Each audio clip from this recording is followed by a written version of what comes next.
Le projet a une conscience extrêmement aiguë des impératifs, des attentes de la ville de Paris en termes d'environnement et de protection de l'écologie. Donc, on a pris tout un tas de mesures pour que notre bâtiment soit au maximum des normes attendues par la ville de Paris en termes de performance écologique. Sauf que nous, on cherche davantage à créer un écosystème aussi citoyen. Et on se dit que le développement durable, comme on dit, c'est de la verdure, de l'accès à la nature, donc on a été extrêmement sensible, mais c'est aussi une capacité d'inclusion.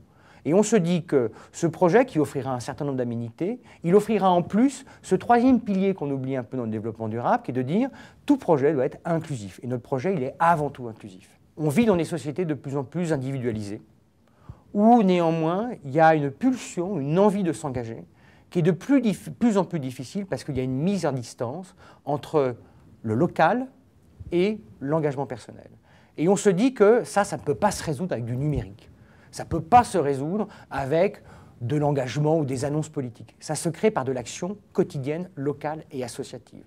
Et on se dit donc effectivement qu'il ne faut pas simplement créer un lieu pour le 13e.